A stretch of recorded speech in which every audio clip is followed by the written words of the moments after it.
Hello, everybody. Welcome to the Uncensored Pro Wrestling Podcast. I am your host, the Italian God Ant, and today we are going to be covering the Broken Skull Sessions recap episode with former WWE Champion Drew McIntyre. Drew had a lot to say in this interview, so let's dive right into it. Drew McIntyre said that his first match started at age of 16. He's been a professional for 20 years. And Stone Cold starts off the interview congratulating Drew McIntyre on becoming WWE Champion. This episode came out in 2020, so keep that in mind. Drew says winning the title again is like winning it for the first time. And he's always wanted to be WWE Champion. Everyone thought that Drew was going to do big things when he got started.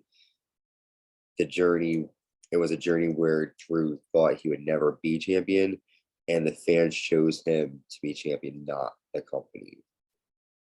And because of the lesson that Drew has learned, Drew felt he was able to adapt as a champion during the pandemic years in 2020. When Drew McIntyre won the Intercontinental title, Randy Orton told Drew he had to wear the title at Applebee's, and it was a big prank, and Drew believed him, and so he did. And it was just, he remembers Randy pulling that rib on him, and he always laughs at it. Drew then talks about Drew and A. They gave Drew the option to pick people to interview, and Drew loves doing the Drew and A.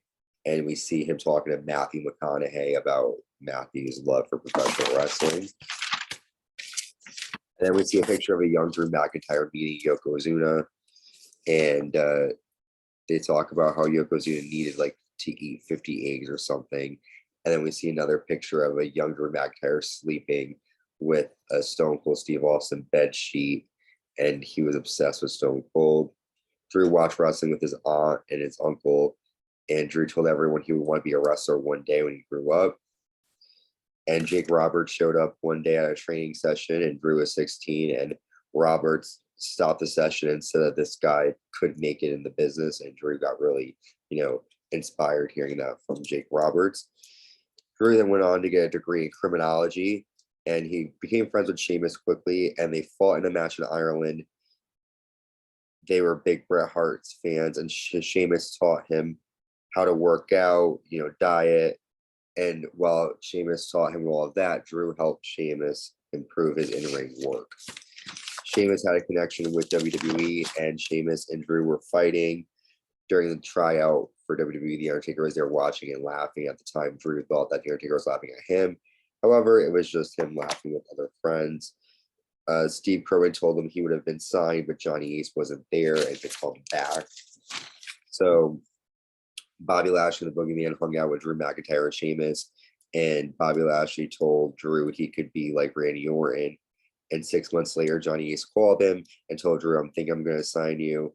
And Drew replied, "I think I'm going to let you," which was funny to hear.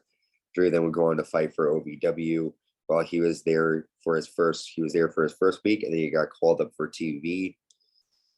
His first match, he didn't know where the hard camera was, so he wasn't really posing correctly, and he remembers just making a fool of himself. He asked to go down to FCW, where he worked with Dr. Tom Pritchard. And in 2009, Vince McMahon introduces Drew McIntyre, and Vince calls him a future world champion. And Drew was so cocky, so he didn't feel much pressure during that time. We see Drew McIntyre in a promo class where he pretends to throw a water bottle at Vince McMahon, and Vince flinches, which is something that Vince doesn't do. Vince does not flinch at things, supposedly. And Vince can see things in you that you don't see in yourself, Drew states. And Drew says that Vince wants to build The Undertaker versus Drew McIntyre for WrestleMania 26, but obviously that didn't happen, and Drew was happy with the match that The Undertaker got instead. And then his mom got cancer, and he started to drink, and he started acting out.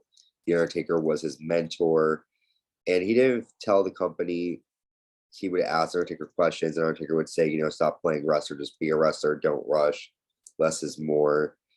And Drew was supposed to win the Money in the Bank match, but was told him winning that briefcase was too obvious. Vince McMahon, they came up with the idea for 3MB, and Drew had a broken wrist, so he couldn't really do much. So he just chilled for 6 months. And then on June 12th, 2014, Drew got released. And Drew was surprised because Dream Band was used a lot for comedy effect. And Drew felt he wasn't good enough and he let people down. And he was thinking his next move at the time. Drew remembers he almost felt entitled. He had to understand that that he didn't apply himself and he left some stones unturned. Then Drew went to ICW and had a mission statement that he was going to be the face of independent and wrestling and travel around the world like Ric Flair. We see Drew show up at ICW. He cuts a great promo. It was 100% Drew's feelings and his thoughts. Drew believed he would be the guy, and he talked for 20 minutes and was on fire. He traveled from the US to Europe every 3 weeks, and Drew was the Evolve champion, and he held other titles everywhere he went. It was a team experience for Drew. From 2014 to 2017, independent wrestling was the best, he believes. He liked being the same person. And pretty much Drew's mission statement is, I'm going to show you what wrestling is all about. He spoke to Triple H and he wanted to go to NXT when he came back. William Regal set up the phone call between Triple H, and Triple H watched what Drew did and wanted Drew to represent his baby, NXT. So we see Drew McIntyre's debut at NXT TakeOver Orlando. Drew was scared that people wouldn't remember him, but they did, obviously. He watched NXT. That audience, NXT are hardcore wrestling fans, and he felt peace with himself being there. Drew would then go on to HBK's classes, and he would take a 4-hour drive to go to these classes. Drew would then go on to win the title at Brooklyn 3, and it was his first NXT title victory. And 3MB helped create the Claymore. Drew was ready to give a big boot, and he realized that if he did, his pants would split in half. So he would put both feet up, and that was his way of doing the Claymore. Stone Cold went in the center from Michael Hayes. He would kick Vince McMahon the ball so many times, so Austin's pants wouldn't split. Drew then goes on to main roster in 2018, where he worked with Dolph Ziggler, and he hugged Vince McMahon after seeing him. And in 2020, Drew came out and he eliminated Brock Lesnar from the Royal Rumble match. And after going to Scotland, WWE informed him about COVID. So Drew had to work. He woke up production at 5 o'clock there in Scotland to film a promo shoot for him. They woke up at 5 a.m. to shoot this cool commercial for BT Sport, and it was awesome. At WrestleMania 36, Drew's perspective changed, and he wanted to do something for everyone after COVID happened. Both Drew and Brock gave it their all. We then see Drew win the title at WrestleMania. Drew broke the fourth wall, pointing at the camera and thanking the fans.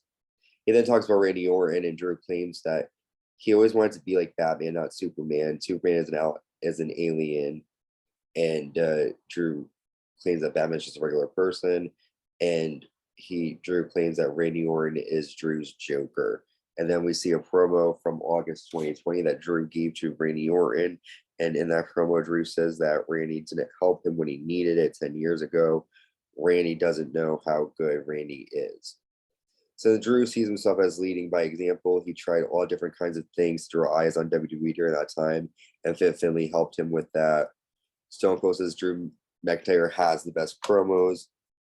When Drew McIntyre did win the title on Raw in November 2020, he felt like it was more special. He worked with Randy to be more comfortable in the ring. And Drew likes holding the title rather than chasing it. It was important for people to see how Drew deals with losing the title, so he kept coming for Randy Orton. We then see Survivor Series 2020, where we see Roman Reigns versus Drew. Drew was more confident and knew more than this. WrestleMania 35 was all about Roman Reigns. This time it was for the both of them. The last time they fought, it was all about Roman. Drew likes being a babyface and showing his weaknesses and selling. And Austin sees a lot of William Regal, Fit Finlay, and Drew's style. We learned that the sword that Drew carries around was bought for Vince McMahon by Triple H and Stephanie, which is funny to hear that Drew carry around that sword. And then in 2021, Drew was hoping for fans to come back. He's pushing for a big UK pay-per-view. And for Drew, the future holds. He wants to be on top of the card. He's doing great things now. He's excited, and he believes he was born to be a wrestler. This is a great episode with Drew McIntyre. We learned a lot about him, his character, where he got his moves from, and his thoughts on the business. A lot of great information here. Thank you for checking us out. Come back next with our next episode. The Broken Skull Sessions will have Bailey on. Excited to hear from her. Thank you for checking out the Uncensored Pro Wrestling Podcast. Stay safe. Peace in the streets.